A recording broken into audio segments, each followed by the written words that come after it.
గత 2-3 నెలల నుండి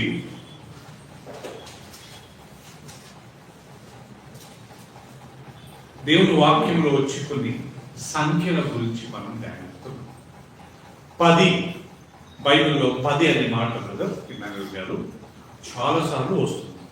ఎగ్జాంపుల్, దేవుని భూమిని ఆకాశంలో సృష్టించిన తర్వాత దాన్ని రిపేర్ చేసేటప్పుడు ఆదికాండం 1వ అధ్యాయంలో 10 సార్లు దేవుడు పలికెను కదా.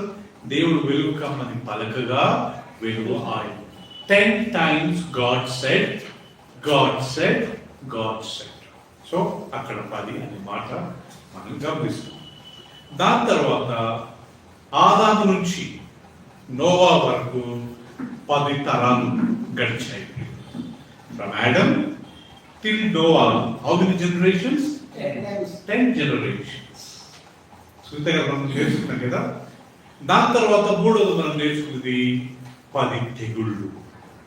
దేవుడు ఐగుప్తు దేశం తిరిగి ఆ ఇశ్రాయేలు జనాంగాన్ని విడిపించడానికి ఆ యొక్క ఫరో రాజు ఆటంకపరిచినందుకు దేవుడు తన యొక్క మహిమను, తన యొక్క ఉగ్రతను చూపించి వాళ్ళందరిని అక్కడ విడిపించడానికి దేవుడు 10 తెగుళ్ళు పంపించాడు. మొదటి తెగుళ్ళు నీళ్లను రక్తముగా మార్చాడు. రెండో తెగుళ్ళు కప్పలను వారి యొక్క పట్టణంలోకి, లేకపోతే వారి గ్రామంలోకి, వాళ్ళ ఇళ్ళలోకి రప్పించాడు. మూడోది తనలో ఉండే పేరు వాళ్ళ ఇంటికి రప్పించాడు. నాలుగోది విడతలను రప్పించాడు. ఐదోది దుమ్ము రప్పించు. ఈ రకంగా ప్రియులరా మనము 10 తెగుళ్ళు దేవుడు వాళ్ళ మీదకి పంపి దేవుని యొక్క పవర్ ఏంటి. లాస్ట్ తెగులు ఏంటి? వాళ్ళ జ్యేష్ఠ కుమారులందరినీ దేవుడు హతమార్చాడు. God killed their firstborn in order to deliver his own people. So 10 times God said, and from Adam till Noah 10 generations. and అంతేకాకుండా దేవుడు ఐగుప్తు దేశం మీదకి 10 తెగుళ్ళు పంపించాడంట.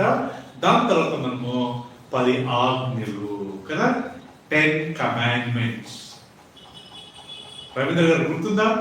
10 commandments we have learned.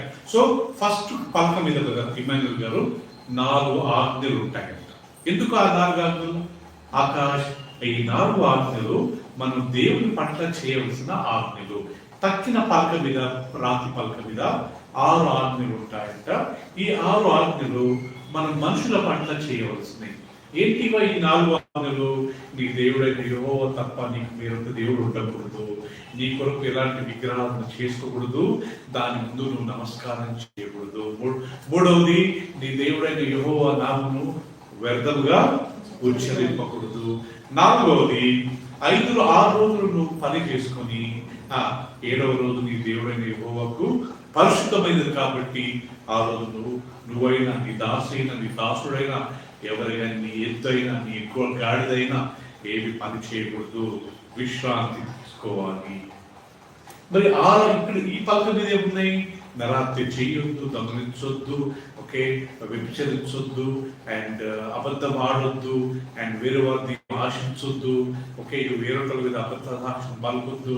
So ఈ 6 ఆజ్ఞలు మనం మనుషుల పట్ల చేయవలసిన ఆజ్ఞలు.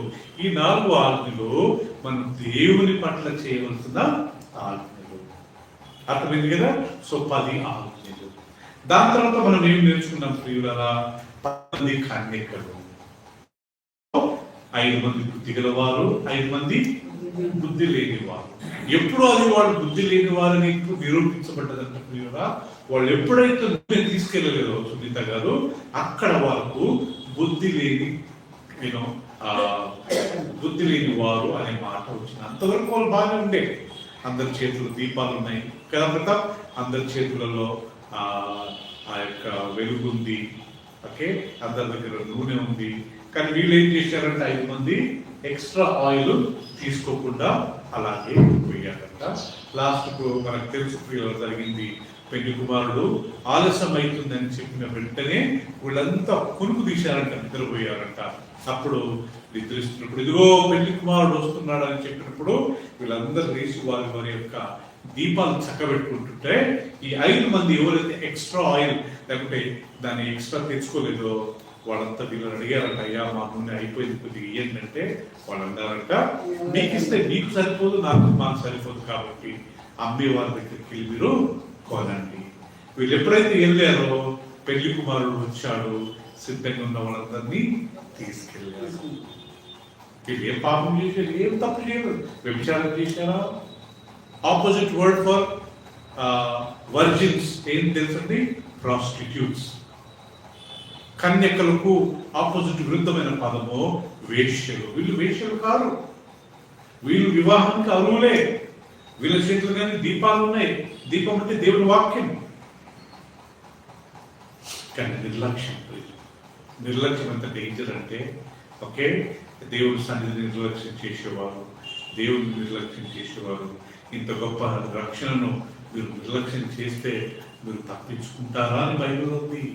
ఈ రక్షణ, ఈ పాప క్షమాపణ, దేవుని సన్నిధి, ఇవన్నీ మనం ఇండివిజువల్గా ఎక్స్పీరియన్స్ చేసేవాళ్ళము. వీటితో మనం తప్పించుకున్నాం అనుకోండి, వీటిని మనం నిర్లక్ష్యం చేసుకున్నామంటే తప్పించుకుంటామా? బైబిల్ రాయబడింది, మీరు తప్పించుకోలేరు. రేపు తీర్పు రోజు మనం నిలబడ్డప్పుడు ఎవరు ఆత్మకు వాళ్ళు జవాబు చెప్పాలా, అప్పుడు మనం తప్పించుకోలేమంట ప్రియుల. అందుకే బుద్ధిగల వారుగా మనం ప్రవర్తించాలని ఆ యొక్క 10 మంది కన్యకుల ద్వారా దేవుడు మనకు నేర్పించాడు. మళ్ళీ తర్వాత ఇంకేంటి? 10 మంది కుష్ఠరోగులు. ఇక్కడ 10 మంది కుష్ఠరోగులను యేసు ప్రభు స్వస్థపరిచాడు. అందరు వెళ్ళిపోయారంట బ్రదర్. తిరిగి ఒక్కడు మాత్రమే వచ్చాడంట. వచ్చి యేసు ప్రభు దగ్గరకు వచ్చి కృతజ్ఞతాస్తుతులు చెల్లించాడు. కాళ్ళు మీద పడి నన్ను ముట్టినందుకు థ్యాంక్స్ అయ్యా చెప్పాడంట. అప్పుడు యేసు ప్రభు అడిగిన ప్రశ్న ఏంటంటే, ఆ తక్కిన 9 మంది ఎక్కడ తెలుసా? సో 10 మందిని స్వస్థపరిచాడు. అందరూ వచ్చి ఒకసారి మాట థ్యాంక్స్ చెప్పవచ్చు కదా. కుష్ఠరోగం ఎంత ఘోరం అంటే లేవియ కాండంలో రాయబడిన కుష్ఠరోగము అంటువ్యాధి. కరోనా వ్యాధి వచ్చినప్పుడు ఎవరైనా మనం రప్పించేవారా? మనకు దగ్గరకు వచ్చేవారా? ఎవరైనా ఫోన్ చేస్తే వద్దనే వాళ్ళు. ఎందుకంటే అంటువ్యాధి అనవసరంగా ప్రాణాలు పోగొట్టుకుంటాం. కుష్ఠరోగం అంటువ్యాధి ఒళ్ళంతా పాకిపోతుంది, దాని బ్యాక్టీరియా. అలాంటిది దేవుడు అలాంటి వ్యక్తిని స్వస్థపరిస్తే 10 మంది వాళ్ళు వచ్చి దేవుడికి థ్యాంక్స్ చెప్పకుండా ఏం చేశారంటే అలాగే వెళ్ళిపోయారు. అప్పుడు యేసు ప్రభు అన్నది ఏంటంటే, బాబు నీ విశ్వాసం నిన్ను స్వస్థత. ఇంగ్లీష్లో ఏముందంటే, your faith has saved you or healed you. 9 మంది స్వస్థత పొందితే ఒక్కడు మాత్రమే రక్షణ పొందాడంట. ఎవరతను? సమరయుడు. ఆ తిరిగి వచ్చిన వాడు ఎవరంట? సమరయుడు అంటే అర్థం ఏంటి తెలుసండి? ఎస్టీ, చాలా హీనమైన జాతి గల వాడని అర్థం. అక్కడ ఈ రోజులో మన దేశంలో ప్రియులరా ఈ కుల వ్యవస్థ ఎంత ఘోరం అంటే, ఇప్పటికీ కొన్ని ఊరు ఈవెన్ మన సిటీలోనే ఉంది ప్రియులరా. సిటీలో కొద్దిగా తక్కువే, కానీ కొన్ని ఊర్లలో అయితే మరి ఘోరం. వాళ్ళ దగ్గరకు రాని వాళ్ళు నీళ్లు తాగరు. థ్యాంక్ గాడ్ యేసుక్రీస్తు దగ్గరికి కుష్ఠరోగి థ్యాంక్స్ చెప్పడానికి వచ్చాడు. సో 10 మంది అనే మాట మనం అక్కడ గమనించుకుంటాం. సో ప్రియులరా, దేవుని వాక్యంలో చాలా స్థలాలలో 10 అనే మాట మనం పోయిసరి ధ్యానించుకున్నాం. తర్వాత మనం నేర్చుకున్నది ఏంటంటే 7 అనే మాట చాలా ఇంపార్టెంట్ గా బైబిల్లో చాలా ప్లేసెస్ లో వస్తుంది. ఎగ్జాంపుల్ పోయిసరి మనం నేర్చుకున్నాం, దేవుడు 6 రోజులు పనిచేసి 7వ రోజు విశ్రాంతి తీసుకున్నాడంట బ్రదర్. ఆది కాండము 2వ అధ్యాయంలో రాయబడ్డది, దేవుడు ఇలా భూమి ఆకాశం సృజించి 7వ రోజు విశ్రాంతి తీసుకునేను, దాన్ని పరిశుద్ధపరిచేను.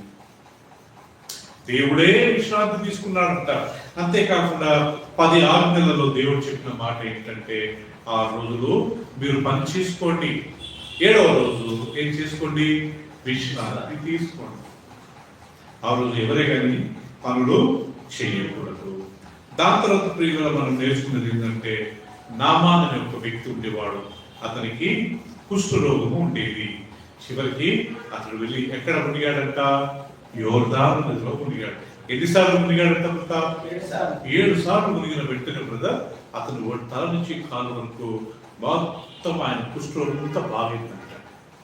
ఎందుకు అంటే, ఆ యోర్దాను నదిలో మన రక్షకుడైన యేసుక్రీస్తు గాని బాప్తిసం తీసుకోబోతున్నాడు.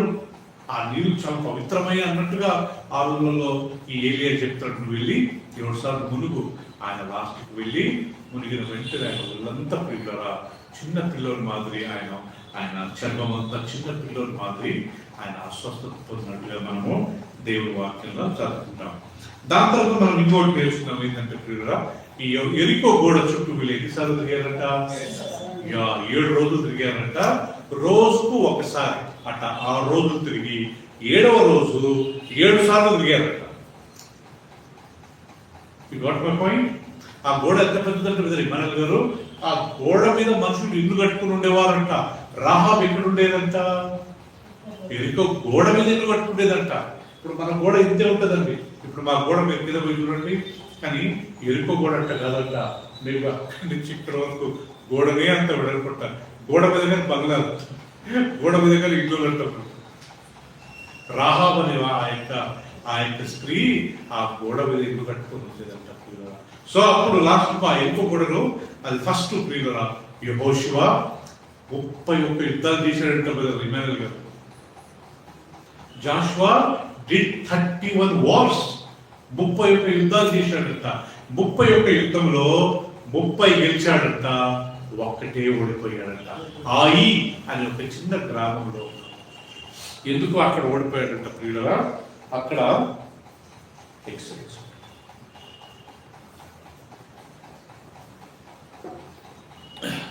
ఎందుకు ఓడిపోయాడంట బ్రదర్? అక్కడ ఆఖాన్ అనే ఒక వ్యక్తి ఎరికో పట్టణంలో నుంచి కొద్ది సొమ్ము దొంగులుకొని ఆయన టెంట్ కింద దాచిపెట్టాడు ఆఖాన్.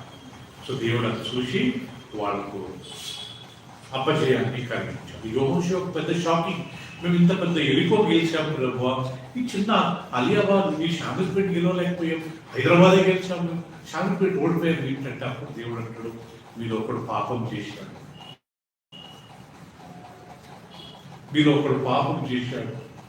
లాస్ట్ కనుక్కుంటే ఆఖాన్ ఏం చేసావు? ఆఖాన్ నీ పాపాలు ఒప్పుకొని దేవుడిని మహిమపరచాలన్నప్పుడు అప్పుడు ఆఖాన్ అంటాడు, అయ్యా నేను ఆ యొక్క ఎరుకో గోడ పడగొట్టినప్పుడు దేవుడు నేను లోపల ఉన్న కొన్ని బంగారము కొన్ని సమ్ములు తెచ్చుకుని దొంగతనంగా అడిగితే అంత అవసరమా?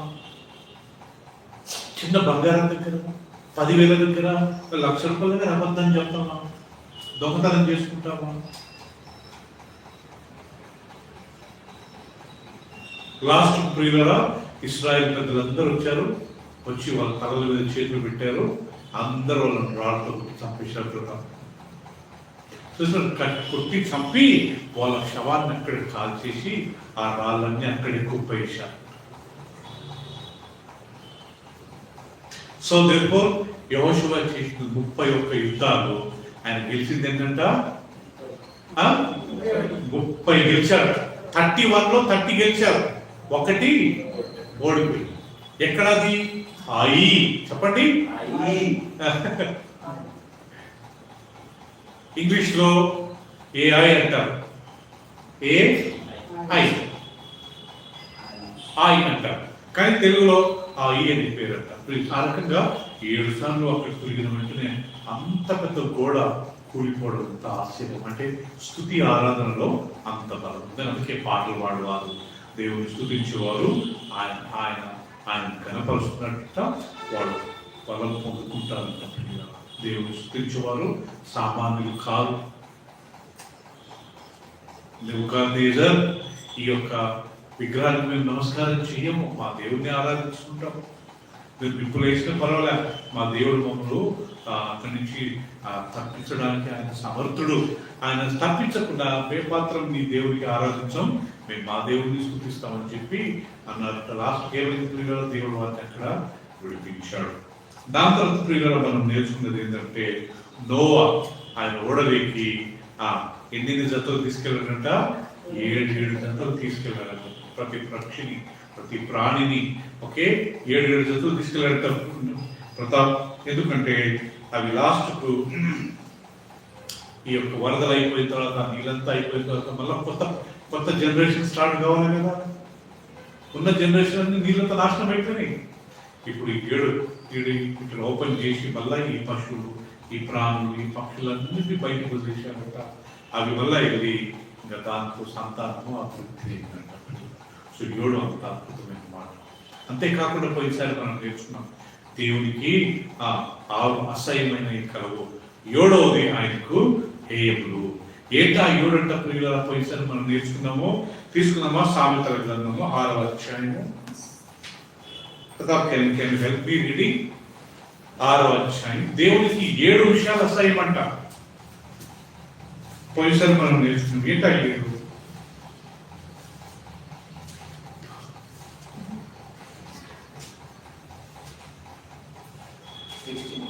అవునండి, 6:16.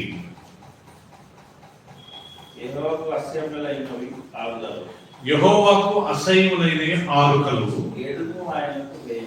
7వది ఆయనకు 7 ఆయనకి హేయం.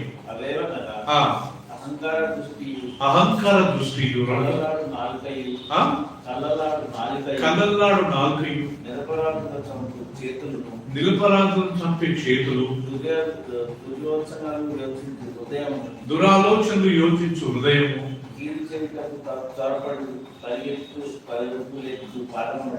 కీడు చేయుటకు పరుగులెత్తి పాదములు, లేని వాటిని కలుగు అబద్ధ సాక్షి, అన్నదమ్ములు, సొంత అన్నదమ్ముల మధ్య జగడములు పుట్టించేవారు. ఈ 7 దేవునికి అసహ్యం అంట. ఇక్కడ చూసారా మళ్ళా 7 అనే మాట రాయబడింది కదా మీరు. ఆ 7వది ఎంతంట? సొంత అన్నదమ్ముల మధ్య జగడములు పుట్టించే వాళ్ళు అంటే దేవునికి చాలా అసహ్యం అంట. మంచిగా తల్లిదండ్రులు లేకుంటే పిల్లలు లేకుంటే తోడబుట్టిన మంచి కలిసి ఉంటే కొంతమంది వచ్చి పాపం వాళ్ళ మధ్య గొడవలు పెడతారంట. వాళ్ళ మధ్య జగడలు పెట్టి వాళ్ళు ఇద్దరు గొడవడి ఒకరితో ఒకరు మాట్లాడకుండా ఉంటే వాళ్ళకి ఎంత సంతోషమో. వీళ్ళంతా దేవుడు రాజ్యానికి వెళ్ళరు. ఈ లోకంలో ఉన్నవారికి ఇలాంటి పిచ్చి పిచ్చి పనులు చేయడం కలిగిన పని, వీళ్ళు మాత్రం దేవుడు రాజ్యంలో ప్రవేశించరు.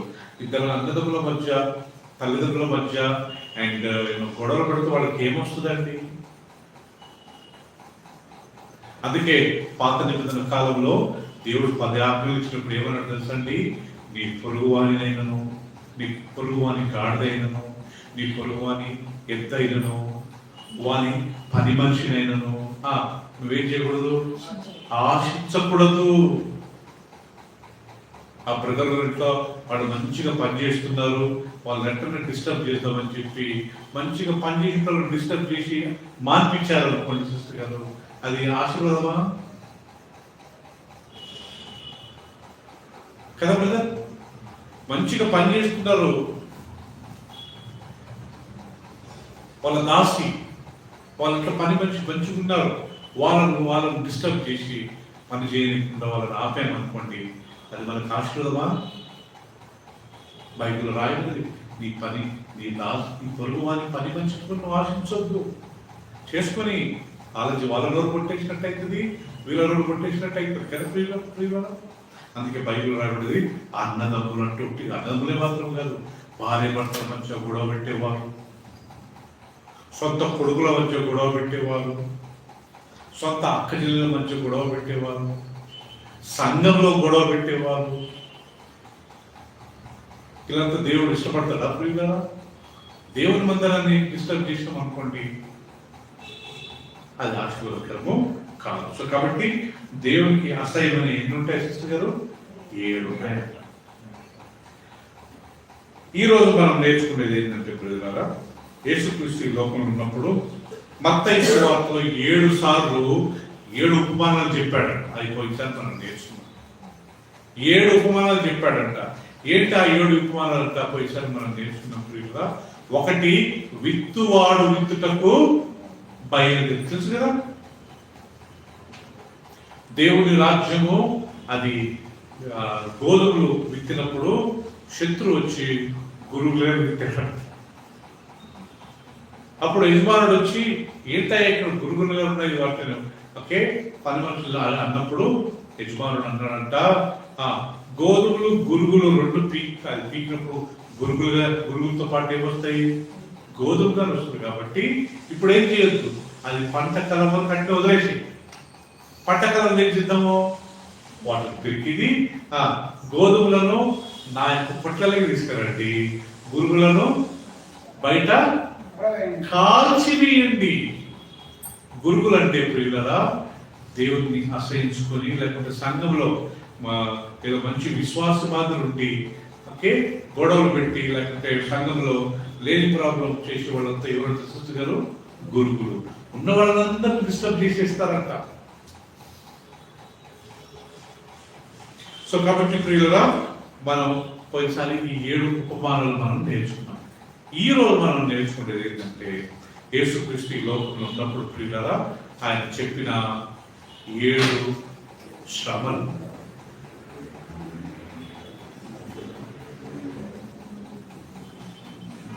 రైట్, ఈ రోజు మనం నేర్చుకునేది 7 యేసుక్రీస్తు చెప్పిన 7 శ్రమలు. శ్రమలు అంటే అర్థం ఏంటి ప్రియులరా? అయ్యో మీకు శ్రమ, ఓకే, అయ్యో మీకు శ్రమ. మత్తయి సువార్త 23వ అధ్యాయం.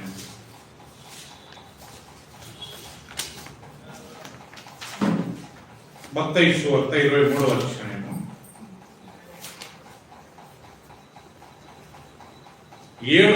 ఏడు సార్లు దేవుడు ఇక్కడ యేసుక్రీస్తు అయ్యో వేషధారులారా అనే మాట యూజ్ చేస్తారు. అందరు గమనించిన మీ బైబిల్ కదా 23:1 ఆన్వర్డ్స్ నేను చదువుతాను. అప్పుడు యేసు జన సమూహలతోనూ తన శిష్యులతోనూ ఇట్లా నేను శాస్త్రులను పరిశీలను మోషే పీఠమందు కూర్చుని వారు కనుక వారు మీతో చెప్పిన వాటినన్నింటిని అనుసరించి కైకొండి, ఆయనను వారి క్రియల చొప్పున చేయకుడి. వారు చెప్పుదరే గాని ఏం చేయరు, చెయ్యరు. మోయే శక్యం కాని భారమైన బరువులు కట్టి మనుషుల భుజముల మీద వారు పెట్టుదురే గాని తమ వేలుతోనైనను వాటిని కదిలింపగలరు. సో ప్రియుల ఇక్కడ ఏమంటాడంటే ప్రియుల శాస్త్రుల గురించి పరిచయాల గురించి ఇక్కడ ఒకసారి గమనించండి ప్రియుల. అందరూ పరిచయులు ఎవరు, శాస్త్రులు ఎవరు, సద్దకైలు ఎవరు, ధర్మోపదేశం 4 గ్రూప్స్ ఉండేవారంట కదా ఇమానుయేల్ గారు. ఒకటి పరిచయం, రెండోది శాస్త్రులు, మూడోది సద్దుకైలు వాళ్ళ గ్రూప్ పేరు, నాలుగోది ధర్మోపదేశకులు. వీళ్ళంతా లేవియ సంతానానికి చెందిన వారే, వీళ్ళంతా దేవుడు సేవ చేసేవారే. కానీ ఒక్కళ్ళు గారు ప్రాక్టీస్ చేసేవాళ్ళు కాదు. వాళ్ళు వేరొకరికి బోధిస్తారే కానీ వాళ్ళు మాత్రము చేయరు. అందుకే వాళ్ళ గురించి ఏమంటాడంటే అప్పుడు యేసు జనసమూహంతో 23వ అధ్యాయం చూడండి ప్రియులారా, ఇట్లా నేను శాస్త్రులు పరిసయ్యులు మోషే పీఠం మీద కూర్చుండు వారు కనుక వారు మీతో చెప్పినన్నింటినీ అనుసరించి గైకొండి, ఆయనను వారి క్రియల చొప్పున చేయకుడి. ఎందుకు? వారు చెప్పుదలే కానీ చెయ్యు. మోయ శక్యము కాని భారమైన బరువులు కట్టి మనుషుల భుజముల మీద వారు పెట్టుదరు కానీ తమ వేలుతోనేమో వాటిని కదిలింపగలరు. సో ఫస్ట్ వాళ్ళ ప్రాబ్లం ఏంటంటే సిస్టర్, వాళ్ళు చెప్తారే కానీ వాళ్ళు మాత్రము చేయరు. So don't follow them as an example. ఎవరు?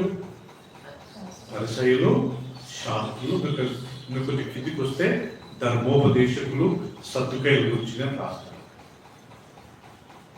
సో దీని అర్థం ఏంటంటే యేసుక్రీస్తు ఈ లోకంలో ఉన్నప్పుడు ఈ 4 గుంపులు యేసు ప్రభు ఎక్కడ తప్పు మాట్లాడుతున్నాడు, ఎక్కడ పట్టేసుకుందామా అని ఎప్పుడు ఎదురు చూసేవాడు.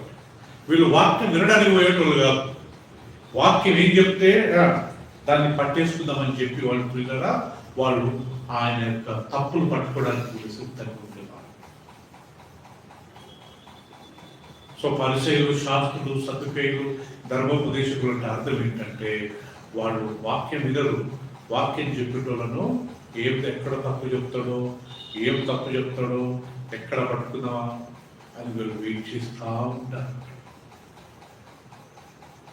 ఏ సంఘంలో అయినా, ఏ ఏ ఫెలోషిప్లో అయినా అలాంటి వాళ్ళు ఉంటారండి.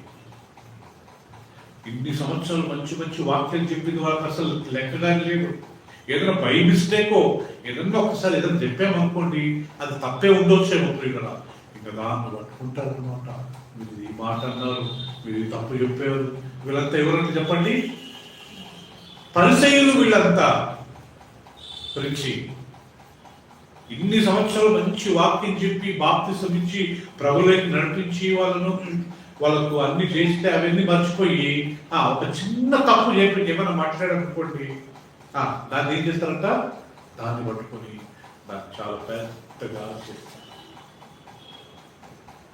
సో మనలో ఎవరే కానీ పరిశీలుగా శాస్త్రంగా ఉండకూడదు. యేసుక్రీస్తు వీళ్ళ గురించి చెప్తున్నాడు, వీళ్ళు చెప్తారే కానీ చెయ్యరు. వాళ్ళు మనుషుల మీద పెద్ద పెద్ద భారాలు పెడతారు కానీ వాళ్ళు తమ వేరుదనని వాటిని కదిలించరు. వాళ్ళు చెప్పేది చేయండి కానీ వాళ్ళు చేసినట్టు వాళ్ళు చెప్పడం బాగుంటుంది, ప్రీచింగ్ బాగుంటుంది, వాళ్ళు ప్రాక్టీస్ చేయరు. So don't they take their life as example, take their teaching as a example. You got my point? మళ్ళా చదువుతాను వినండి. అప్పుడు యేసు జనసమూహంతో తన శిష్యులతో ఇట్లా, నేను శాస్త్రులను పరిసయ్యులను మోషే పీఠం మీద కూర్చుంటువారు గనుక వారు మీతో చెప్పు వాటాలంటే అనుసరించి గైకొరడి, ఆయనను వారి క్రియల చొప్పున చేయకు. ఎందుకు? వాళ్ళు చెప్పుదలే కానీ ఏం చేయరు, వీళ్ళు చెప్తారు కానీ చేయరు కదా బ్రదర్. వేరొకరు చెప్తారు కానీ అందరు క్లీన్ చేయండి, అందరు మూడవండి, లేకపోతే అందరూ అది క్లీన్ చేయండి, వీళ్ళు ఎప్పుడైనా చేశారా కదా? ఇది ఒక్కటే కాదు, చాలా చాలా విషయాలు దాని కింద. అయ్యో వేషధారులారా అని 7 సార్లు అంటాడండి ఆ మాట. నేను వస్తాను ఆ పాయింట్కి. తర్వాత ఈ శిష్యుల వీళ్ళ గురించి పరిశీలన గురించి ఏమంటాడు ప్రియులరా, బోయశక్యం కానీ భారమైన బరువులు కట్టి మనుషుల భుజముల మీద వారు పెట్టుదలే గాని తమ వేలుతోనైనను వాటిని కదిలింపగలరు. మనుషులకు కనుగొన నిమిత్తము తమ పనులన్నీ చేయుదురు. తమ రక్ష రేకులు వెడల్పుగాను తమ చెంగులు పెద్దవిగాను చేయుదురు. రక్ష రేకులు చెంగులు అంటే ఏం తెలుసా అండి? వాళ్ళు వేసుకుంటారు కదా పెద్ద white gown brother, white gown. ఆ వైట్ గౌన్ 2 చేతులకు ఇట్లా మన మాత్రం చిన్నగా ఉండదు, ఇంత పెద్ద పొడుగు ఉంటుంది అంటండి ఆ రక్ష రేకులు. సో వాళ్ళు అంటుగానే ఆ కింద వైట్ అంతా కింది వరకు భూమి మీదకి తగిలేదంట. సో వాళ్ళ తమ రక్ష రేకులు వాళ్ళ చెంగులు పెద్దగా చేస్తారంట. అంటే ఏదో పెద్ద దేవుడితో వచ్చాడు, చేతులు పెట్టి మనకు ఆశీర్వాదిస్తున్నాడు అని చూపించుకుంటారే కానీ వాళ్ళ విషయంలో యేసుక్రీస్తు అంటాడు, తమ రక్ష రేకులు వెడల్పు చేతులు, తమ చెంగులు పెద్దవిగా చేతులు, విందులలో అగ్రస్థానంలో సమాజ మందిరంలో అగ్రపీఠములను సంత వీధులలో వందనములను మనుషుల చేత బోధకులని పిలువబడుట కోరుదురు. మీరైతే బోధకులని పిలువబడవద్దు, ఒక్కడే మీ బోధకుడు. మీరందరూ ఎవరంట? ఈ వాక్యం నన్ను ఆల్మోస్ట్ ఒక 30 years బ్యాక్ ఇమానుయల్ గారు, మీరందరూ సహోదరులు అన్న మాట నన్ను పట్టేసింది. అప్పటి నుంచి నేను ఎవరైనా నన్ను పాస్టర్ అంటే ఈ వాక్యం చూపించి పాస్టర్ అవుతండి, మనం అందరము సహోదరు. బోధకులారా పిలిపించుకోవద్దు. Reverend, doctor, pastor, bishop, Bible ఎక్కడైనా ఉందా కదా? ఏమనుంది ఇక్కడ? మీరంతా సహోదరు. బోధకులారా పిలవద్దు, మీకు ఒక్కడే బోధకుడు. ఎవరు ఆ బోధకుడు నుంచి? యేసుక్రీస్తు. మీరంతా ఎవరికి? సహోదరులు. పెద్దలైతే ఆంటీ అనొచ్చు, పెద్దలైతే తాత అనొచ్చు, తప్పేం లేదు. బట్ అదర్వైజ్ మనమంతా ఇన్ జనరల్ ఎవరంట? ఇప్పుడు రిక్కీ, ఈయనకు 15 years, రేపు 60 సంవత్సరాలు అయింది అనుకోండి, నేను 80 అవుతా, అప్పుడు అంకుల్ అంటే బాగుంటుంది, అప్పుడు ఆయన బ్రదర్ అన్నారు. బేసిక్ గా మనంతా ఎవరమంట? Brothers, sisters. పాస్టర్ అమ్మ అనకూడదు, మేము అన్నట్టుగా అంటలేము, కానీ మనం అనకూడదు అంటే ఓకే, ఆమె సిస్టర్, ఆమె మనలో ఒకటి అన్నట్టుగా మనం భావించాలి. దాని తర్వాత అంటే ఆయన ఏమంటాడంటే 9వ వచనం, మరియు భూమి మీద ఎవరినైనను తండ్రి అని పేరు పెట్టవద్దు, ఒక్కడే మీ తండ్రి, ఆయన ఎక్కడున్నాడు? మీరు విన్నారా మన చర్చస్లో? తండ్రి అని పిలవరా? బిషప్ తండ్రి గారు ఎంత డైరెక్ట్ గా దేవుని వాక్యం కలిగి పిలుస్తారు. బిషప్ తండ్రి గారు, మీకు ఎంతమంది తెలుసో లేదు కదా, రోమన్ క్యాథలిక్ చర్చ్ లో వాళ్ళ యొక్క సంఘ కాపర్ను వాళ్ళు ఏమంటారంటే, చెప్పండి, ఫాదర్. వాళ్ళ బిషప్ ఏమంటారు తెలుసా? మీకు తెలుసా? LORD. They call Lord. Yes, Lord. Lord అని ఎవరు పేరు సిస్టమ్? మీరు ఎప్పుడన్నా ఇంగ్లీష్ బైబిల్ చదివారు గుర్తుపెట్టుకోండి, LORD అన్ని క్యాపిటల్లో ఉంటే అది యెహోవా దేవునికి సంబంధించిన పేరు. L క్యాపిటల్ ఉండి ORD స్మాల్ ఉంటే అది యేసు ప్రభువుకు సంబంధించిన పేరు. అన్ని క్యాపిటల్, అన్ని స్మాల్ లెటర్లు ఉన్నాయనుకోండి, అవి ఇతర దేవతలకు సంబంధించిన పేరు. అందుకని మనం ఇంగ్లీష్ బైబిల్ మీరు ఎప్పుడైనా చదవండి, ఓల్డ్ టెస్ట్మెంట్ లో LORD అనే మాట ఎప్పుడు సింగిల్ స్మాల్ లెటర్ లో ఉండవండి. ఎక్కడ దేంట్లో ఉంటాయి? అన్ని మీరు ఎప్పుడన్నా నాకు స్మాల్ లెటర్ లో చూపండి, ఇంగ్లీష్ ఓల్డ్ టెస్ట్మెంట్ లో ఇంగ్లీష్ లో చూపిస్తాను, ఒక్కడ చూపించలేదు. యేసు ప్రభువుకి ఎప్పుడన్నా లార్డ్ అన్న మాట L క్యాపిటల్ ORD అని ఉంటుంది. All small LORD, it refers to idols or ఇతర దేవతలకు అది రెఫర్ చేయలేదు. So they called their కాపరిని ఫాదర్ అంటారు, వాళ్ళ బిషప్ ఏమంటారు? లార్డ్. ఐ డోంట్ నో వాళ్ళ పోప్ ఏమంటారు, డైరెక్ట్ గాడలే తట్టున్నా.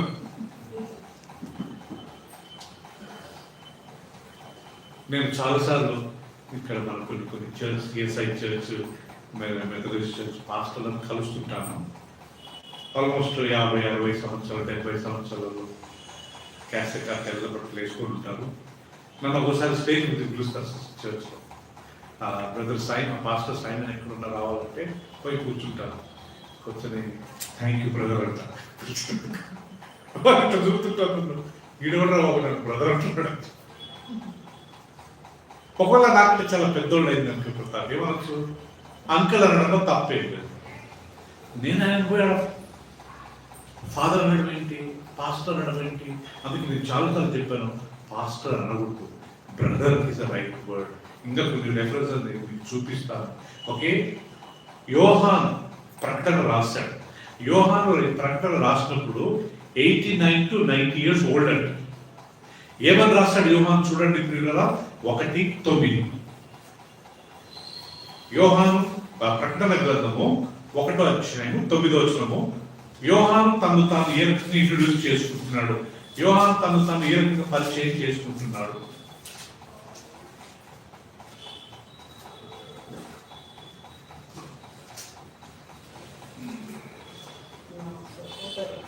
సిస్టర్ ఎవరినప్పుడు తెలుగులో చదువు గట్టిగా. మీ సహోదరుడును యేసును బట్టి శ్రమలోను, రాజ్యంలోను, సహనంలోను పాలివాడనైన యోహానును నేను దేవుని వాక్యం నిమిత్తము. చాలు సిస్టర్ గారు, ఇక్కడ మీ సహోదరుడును బ్రదర్, ఇంగ్లీష్ లో నుంచి ఏముంది? I John, both your brother and companion. చాలు. I, John, both your brother. How old is he? 89 or 90 years. How is introducing himself? Huh? Brother.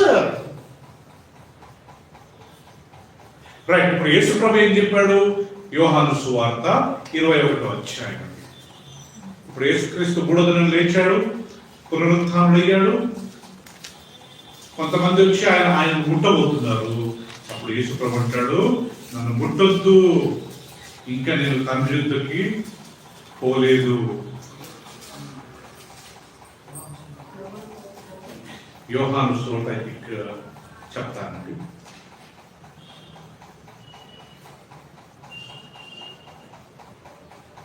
Right, 17వ వచనం అండి. యేసు ఆమెతో, నేను ఇంకాను తండ్రి యొద్దకు ఎక్కిపోలేదు. ఇక్కడ పునరుత్థానుడైన తర్వాత ఈ వచ్చి ముట్టబోతుంది గనక నన్ను ముట్టుకొనవద్దు.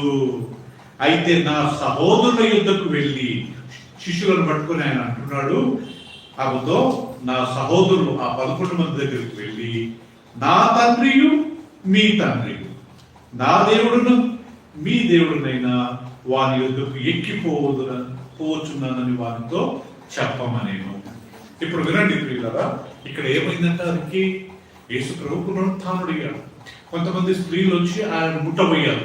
అప్పుడు యేసు ప్రభు ఏమన్నాడు? బ్రదర్, అమ్మా నన్ను ముట్టుకొనవద్దు, నేను ఇంకా తండ్రి యొద్దకు ఎక్కిపోలేదు. ఇప్పుడు నువ్వేం చెయ్యి? నువ్వు వెళ్ళి నా సహోదరుల యొద్దకు వెళ్ళు. ఇప్పుడు ఆయన ఎవరిని రెఫర్ చేస్తున్నాడు? సహోదరులు. వెరీ గుడ్, శిష్యుల అర్థమైంది కదా. నా సహోదరుల దగ్గరికి వెళ్ళు, వెళ్ళి మీ తండ్రియు నా తండ్రియు, అంటే మేమిద్దరం ఎవరమయ్యాం? ఇప్పుడు యేసుప్రభు అంటాడు మీ తండ్రి, అంటే ఇంక్లూడింగ్ మగ్దలేనే మరియా, నువ్వు ఈ 11 మంది శిష్యులు, ఓకే, మీ తండ్రియు నా తండ్రియు, మీ దేవుడు నా దేవుడు, ఆయన దగ్గరికి ఎక్కిపోతాము. ఇప్పుడు రిక్కి వాళ్ళ తండ్రి, రిచి వాళ్ళ తండ్రి, వీళ్ళిద్దరు ఎవరయ్యారు? ఎవరు? బ్రదర్స్ కదా. Go and tell my brothers that I am going to your father, my father, your God, my God. అంటే మనమేమో సహోదరు. So therefore the word brother అనే మాట, ఓకే, పాస్టర్ అనే మాట ఒకే ఒక ప్లేస్ లో ఉందండి. అది ఇంగ్లీష్ లో ఉంది, తెలుగులో లేదు. తెలుగులో ఏముంది? కాపరులు. కాపరులు ఎన్నిసార్లు ఉంది బైబిల్లో? ఒకేసారి. ఎఫెసీయులకు రాసిన పత్రిక 4వ అధ్యాయము 11వ వచనము. ఇది ఒక్కసారి గుర్తుపెట్టుకుందాం ప్రియులారా. పాస్టర్ అనే మాట ఇంగ్లీష్ లో అక్కడ ఉంటుందండి, తెలుగులో కానీ లేదు. తెలుగులో కాపర్లను ఇచ్చారు.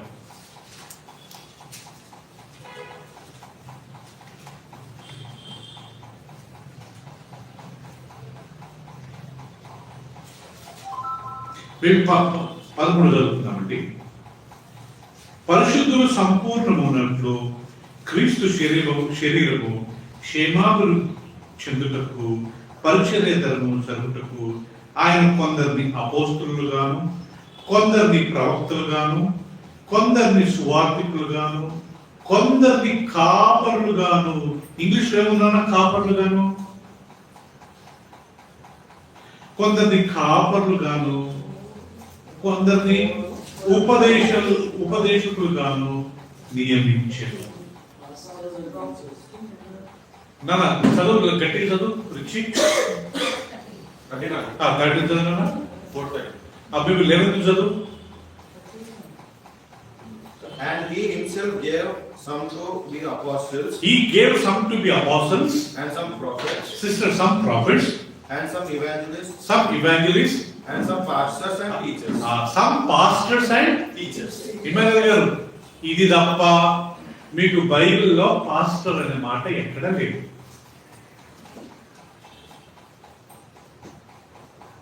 ఏమనుంది? బ్రదర్స్ అనే మాట ఉంది. ఎక్కడుంది? ఎగ్జాంపుల్ యాకోబు పత్రిక తీసుకుంది.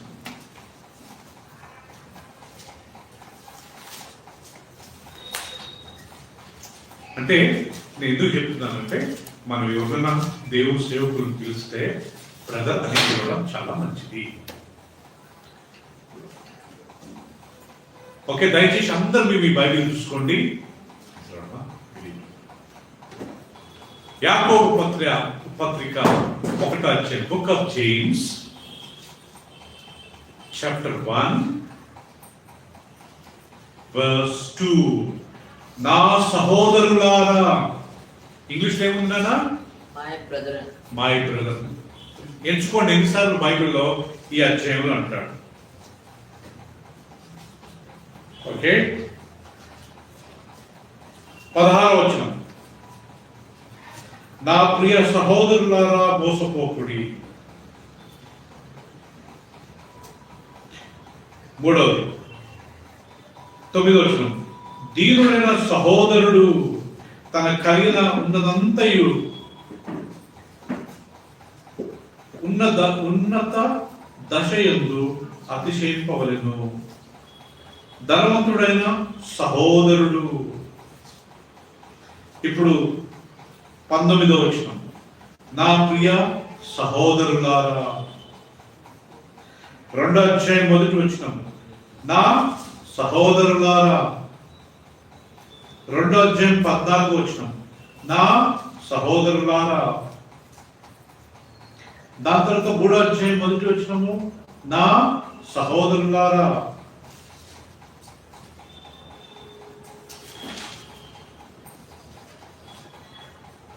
ఐ థింక్ 4వ అధ్యాయము 11 7వ వచనము, సహోదరులారా. 12 సహోదరులారా. చెప్పండి ప్రియులారా, మనము ఇప్పుడు ఇక్కడ యాకోబు సంఘస్థులను ఏమని రెఫర్ చేస్తున్నాడు కదా ఇమానుయేల్ గారు? సహోదరులారా. అంటే ఇక్కడ పాయింట్ ఏంటంటే అమ్మా శీల, పాస్టర్ అనే మాట ఒకే ఒక స్థలంలో ఉంది. అది ఏమని ఉంది? దేవుడు కొంతమంది అపోస్తులు గాను, కొంతమంది ప్రవక్తలు గాను, కొంతమంది సువార్థికులు గాను, కొంతమంది కాపర్లుగా, అక్కడ ఇంగ్లీష్ లో పాస్టర్స్ అన్నది, కొంతమంది టీచర్స్ గా నియమించారు.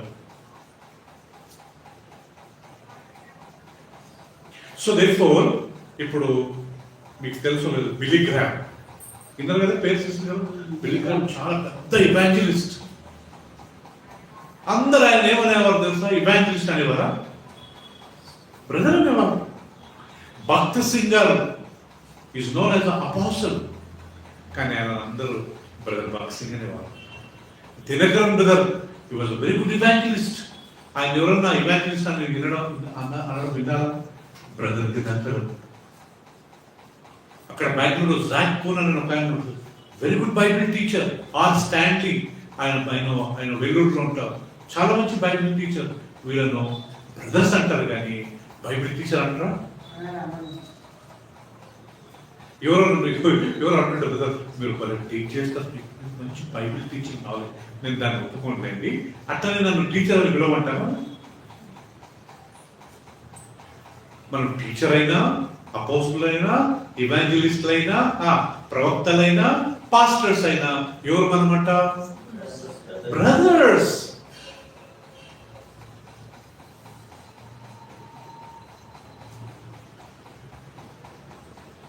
నేను అందుకే నాకు పాస్టర్ అనే మాట ఎప్పుడైనా చూడండి, సైమన్ శేఖర్ అని పెడతానే కానీ నేను ఇంతవరకు పాస్టర్ ఎప్పుడు పెట్టలేదు. నాకు భయం. ఎందుకు అలాంటి టైటిల్స్? మనకు తెలుసు అందరికీ నేను పాస్టర్గా ఉన్నానని, కానీ పిలిచేటప్పుడు brother is the right word. పెద్దోళ్ళు అయితే సైమన్ పిలవడం తప్పేం లేదు. ఇప్పుడు వినోదుల మమ్మీ అలాంటి వాళ్ళు, ఓకే, పెద్ద తల్లి లాంటి అలాంటి వాళ్ళు పిలిస్తే ఏం తప్పు బ్రదర్? అయ్యా సైమన్ అయ్యా అంటే ఏముంది తప్పు? We are not pastors, and especially సేవ చేసుకునే మనము, నేను పాస్టర్, నేను ఎవరంట? బ్రదర్. యేసుక్రీస్తు ఏమంటాడు? You go and tell my brothers, I am going to your father and my father, your God and my God. యోహాను 90 సంవత్సరాల వ్యక్తి ఏమని ఇంట్రొడ్యూస్ చేసుకుంటున్నాడు? I John your brother. Rich, you got it? Who is Jesus? He is our brother. Jesus కు తండ్రి అనకూడదు ప్రియులారా. నా సహోదరుడికి వెళ్ళి చెప్పమంటాడు. హీబ్రూస్ లో రాయబడింది, I'm your brother. Jesus is not my father, Jehovah is my father. Who is Jesus? My brother. ఆరాధించినప్పుడు మనం జీసస్ ఆరాధించవచ్చు, తండ్రిని ఆరాధించవచ్చు, పరిశుద్ధాత్మ దేవుని ఆరాధించవచ్చు. పాస్టర్ గారు అనే మాట నేనైతే ఇంతవరకు సామాన్యంగా ఎవరిని పిలవనండి. Better call somebody as a brother. మేము కానీ ఆ టైటిల్స్ పెట్టించుకోకూడదు అంటాం. రెవరెండ్, డాక్టర్, రైట్ రెవరెండ్ కదా పిల్లరా, బిషప్, పాస్టర్. కొంతమందికి మరీ 4 పేర్లు ఉంటాయి. Right reverend, doctor, bishop. చిన్నగా బాబు ఆయన పేరు. నేను ఒకసారి వెతుకున్నాను, ఆయన పేరు ఎక్కడో బాబు అంటే దగ్గర మధ్యలో చూసి బాబు. కానీ దానికన్నా ముందే ఉంది RT right, RE reverend, DR doctor, PIS pass, తర్వాత బిఏ బియు బాబు, దాని తర్వాత ఎంబీఏ బిడి, బిటిహెచ్, ఎంటీహెచ్. 4 డిగ్రీలు చేసిండు. సో ఫస్ట్ 4 టైటిల్స్, ఆయన మధ్యలో పేరు, తర్వాత 4 డిగ్రీస్. పేరు చూస్తే నాకు కనపడలేదు ఎక్కడ బాబు, ఇంత పెద్ద పేరా? ఇది అందరూ చెప్పించుకుంటారండి. రక్షణ లేని ఇలాంటి పనులు చేస్తారు. మంచిగా బాధ మనసు పొందిన వ్యక్తి, వాక్యం తెలుసుకున్న వ్యక్తి బ్రదర్ అని పిలిపించుకుంటారు. మనం కానీ దేవుడి వాక్యం ప్రకారం మీరు బోధకులారా అని పిలవద్దు. మీకు ఒక్కడే బోధకుడు. రెండవది ఆ తండ్రి అని ఎవరిని పిలవద్దు. మీకు ఎంతమంది తండ్రి? ఒక్కడే. ఆయన ఎవరు? పరలోకమందున్న మీ తండ్రి. మీరందరూ సహోదరులు కదా ప్రతాప్? బ్రదర్స్. నేను రీసెంట్ గా ఒక అంకుల్ ఫ్యూనరల్కి వెళ్ళానండి కుప్పల్లో. ఆయన ఒక హెబ్రోన్ ఫెలోషిప్కి వెళ్తుండే. ఆయన చనిపోయినప్పుడు అందరూ సాక్ష్యం చూస్తున్నారు. ఏం తెలుసా బ్రదర్? ప్రతి ఒక్క ఆయన 70-80 సంవత్సరాలు చనిపోయినప్పుడు, ఆయన చిన్నప్పుడు ఆయన రక్షణ పొందినప్పటి నుంచి ఆయన కంటే చిన్నవాళ్ళు, అంటే మేబీ ఒక ఆయన కంటే కొద్దిగా చిన్నవాళ్ళు, ప్రతి ఒక్కరిని బ్రదర్ అని పిలిచేవాడు. ఆయన చనిపోయినప్పుడు అందరూ సాక్ష్యం. అంకుల్ ఎంత పెద్దోడైనా బ్రదర్ ఇచ్చడానికి ఇచ్చేవాడండి, బ్రదర్ ప్రతాప్ అనేవాడండి, బ్రదర్ వెంకీ అనేవాడండి. వాళ్ళు వచ్చి సాక్ష్యం చెప్తున్నారు. ఆయన బాడీ అక్కడ ఉంది. బ్రదర్ అన్నప్పుడు ఇట్స్ అ బ్లెస్సింగ్. సో మీరు ఆల్ బ్రదర్స్. మీరు తండ్రిని పిలవద్దు, బోధకులారా అని పిలవద్దు. మీకు ఒక్కడే బోధకుడు, మీకు ఒక్కడే తండ్రి. మీరందరూ right. But come back to Matthew 23. I'll just finish another 5 minutes.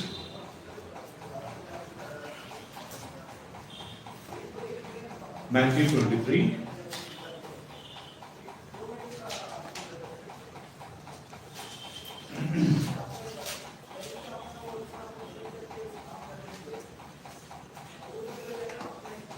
Right. 8వ వచనం అండి. మీరైతే బోధకులని పిలువబడవద్దు, ఒక్కడే మీ బోధకుడు, మీరందరూ సహోదరులు. మరియు భూమి మీద ఎవరికైనా తండ్రి అని పేరు పెట్టవద్దు, ఒక్కడే మీ తండ్రి, ఆయన పరలోకమందున్నాడు. మరియు మీరు గురువులని పిలువబడవద్దు, క్రీస్తు ఒక్కడే మీ గురువు. మీరు అందరికంటే గొప్పవాడు, మీకు పరిచారకుడే ఉండవలను. తను తాను హెచ్చించుకున్నవాడు తగ్గింపబడును, తను తాను తగ్గించుకున్నవాడు ఏం చేయబడతాడంట? హెచ్చింపబడతాడు. అంటే ఈవెన్ గురువులారా అని పిలవద్దంట. మన గురువులు వచ్చి మనకి ఇప్పుడు వాక్యం చెప్తారని కొన్ని చర్చలు ఇంట్రొడ్యూస్ చేస్తారండి కదా సిస్టర్? క్లియర్గా అయితే తెలుగులో గురువులను పిలవద్దని ఉంది, మనం కానీ పిలవకుంటుంటారు. సో ప్రియులారా, మనము బైబిల్ రాయబడింది, మీలో అందరికంటే గొప్పవాడు మీకు పరిచారకుడై ఉన్నాడు. వచ్చి ప్రసంగం చేసి పోవడం కాదు కదా ప్రియులారా. దాని అర్థం ఇదే. ఇక్కడ కొన్ని ప్రసంగం చేసి వెళ్ళిపోవడం కాదు, అందరితో మాట్లాడి అందరూ తగ్గించుకొని అందరికి పరిచయం చేయాలా.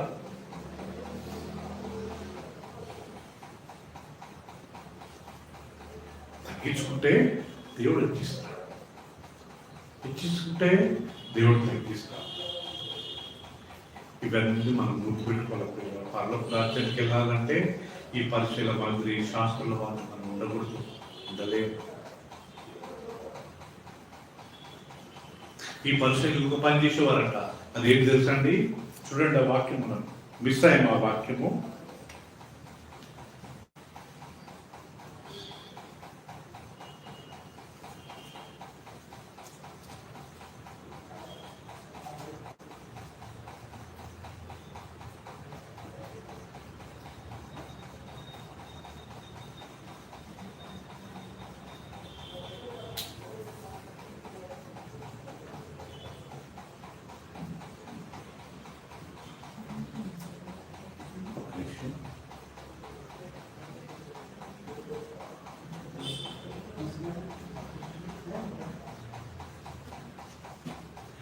వారు ఒకరిని వారి మతంలో చేర్చుకోవడానికి భూమి ఆకాశం తిరిగి వస్తారని ఉంది.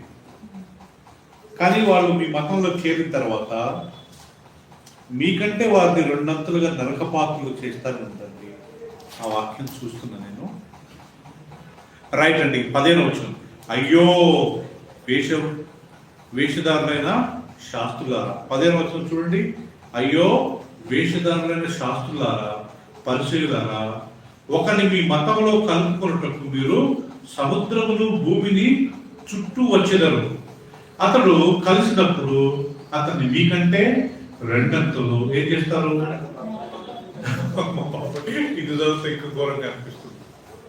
కొంతమంది వాళ్ళ మతంలోకి లేకపోతే వాళ్ళ దాంట్లో చేరడానికి భూమి ఆకాశం తిరిగి ఎంత పైసలు ఖర్చు పెడతారంట, ఎంత డబ్బు ఇస్తారంట, ఏదైనా చేస్తారంట.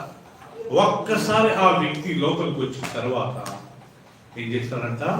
అతన్ని రెండంతులు, అంటే వాళ్ళు నరకానికి వెళ్ళడమే కాకుండా వాళ్ళు బోధించే మనుషులను కానీ రెండంతులు నరక పాత్రలుగా చేస్తారు.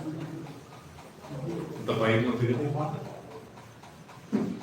అయ్యో, సో 7 సార్లు వేసుకొస్తూ అయ్యో మీకు శ్రమ, అయ్యో మీకు శ్రమ అని అదే అధ్యాయం. అంటే పరిచయులు, శాస్త్రులు, సద్దుకయులు, ధర్మోపదేశకులు, వీళ్ళు చాలా డేంజర్ కేటగిరీ.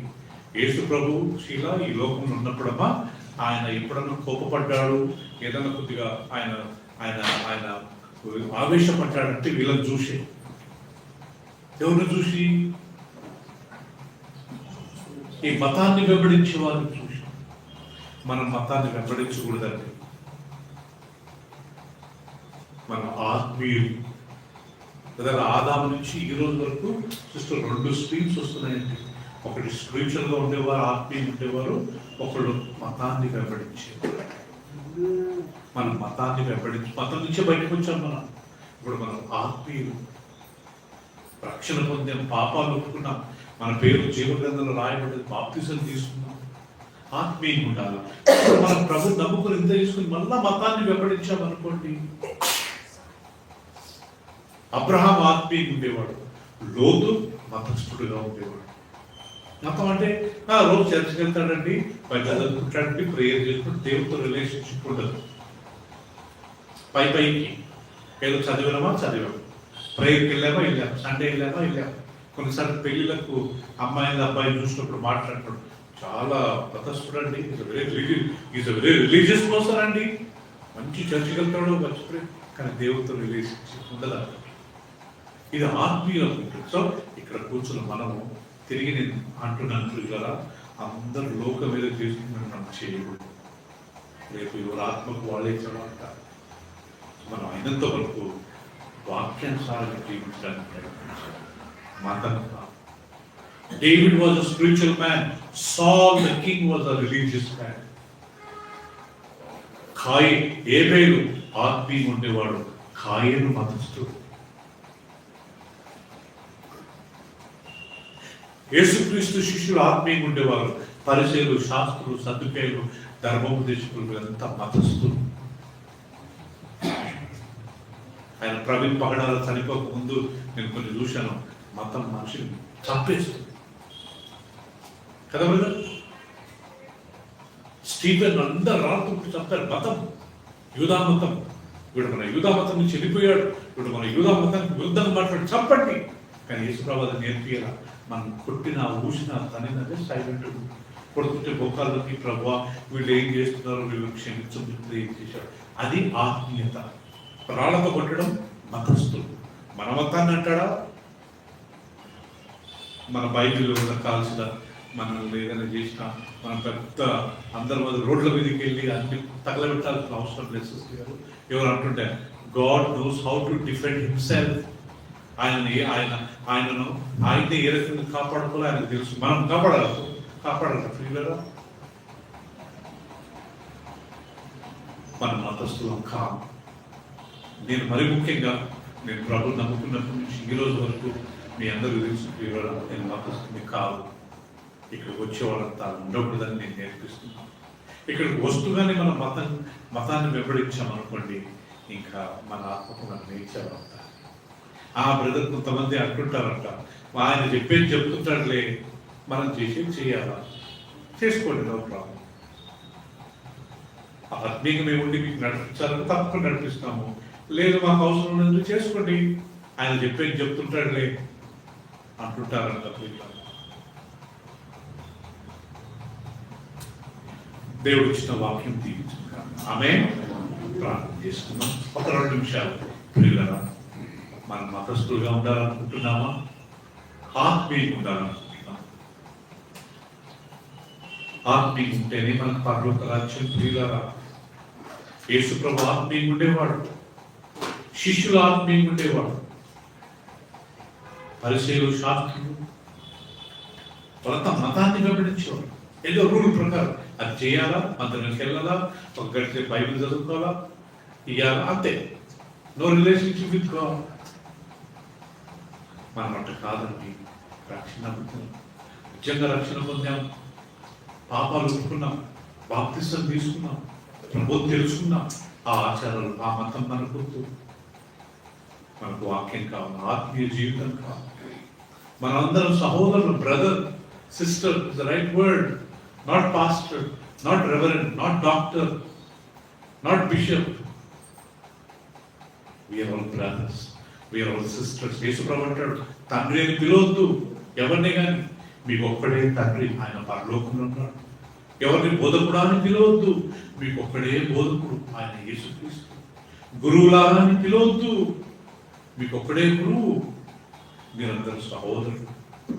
89-90 సంవత్సరాల యోహాను అంటాడు, మీ సహోదరుడు యోహాను నేను. యాకోబు రాస్తున్నాడు, నా సహోదరులారా, నా సహోదరులారా, నా సహోదరులారా. యేసు ప్రభు అంటాడు, మరియా, మగ్దలేని మరియా, నన్ను ముట్టొద్దు, వెళ్ళి నా సహోదరులకు చెప్పు, మీ తండ్రిను నా తండ్రి, మీ దేవుడు నా దేవుడు. ఆయన దగ్గరికి వెళ్ళాలి. Jesus is our brother. యేసుక్రీస్తు మన సహోదరుడు. మనం అందరం సహోదరులు. ఆ సహోదర ప్రేమ ఉంచుకుందాం. రేపు దేవుని రాజ్యంలో ప్రవేశించడానికి ఇది మనకు చాలా చాలా సహాయపడుతుంది. పరిశుద్ధుడైన మా తండ్రి, ఇంతవరకు మీ వాక్యాన్ని మాకు నేర్పించారు, కొన్ని విషయాలు తెలుసుకుంటూ మాకు సాయం చేసినందుకు తండ్రి. మేము చాలా సీరియస్గా ఈ వాక్యాలను మేము తీసుకోవాలా, దాన్ని మేము ఫాలో కావాలా ప్రభావ. మా గురంతా డిబేట్ ప్రభావ, నాయన విశ్వాసంలో నాయన మతస్థులు కాకుండా ఆత్మీయంగా మేము ఎదుగుతున్నప్పుడు మాకు సాయం చేయండి. ఇంతవరకు అనేక విషయాలు మాకు నేర్పించారు, ఇంకా కొన్ని విషయాలు మాకు ప్రతి వారం మీరు నేర్పించుకొని వచ్చిన ప్రతి ఒక్కరిని పేరు పేరు దీవించండి ప్రభావ. ఈ చలిలో అంత దూరం నుంచి వచ్చిన ప్రతి ఒక్కరిని నాయన నిరంతరంగా ఫలింపు చేయండి. వచ్చిన ప్రతి వారి కుటుంబంలో శాంతి, సమాధానం, ఆరోగ్యం, ఆయుష్ను దయచేయండి ప్రభావ. ఆయన నిన్ను వెతికి వచ్చిన ప్రతి ఒక్కరికి నిరంతర ఫలం దయచేయండి. రాని వారి గారి జ్ఞాపకం చేసుకుంటాం తండ్రి. వారిని ఆయన దీవించండి. యేసు ప్రభువు పరిశుద్ధ నామములో ప్రార్థించి వేడుకుంటున్నాం తండ్రి. ఆమేన్. చివరికి మన తండ్రి అయిన దేవుని ప్రేమ, తన కుమారుడు మన రక్షకుడైన యేసుక్రీస్తు కృప, పరిశుద్ధాత్మ సహవాసం మనందరికీ ఇప్పుడు సదాకాలం తోడైనను గాక. ఆమేన్. అందరికీ ప్రైజ్ లార్డ్ ప్రియులారా, ప్రైజ్ లార్డ్ అండి. కొన్ని స్నాక్స్ ఉన్నాయి ప్రియులారా, దయచేసి తీసుకోండి. Those who are in hurry can take your pack and go, and those who are free, you can sit and enjoy.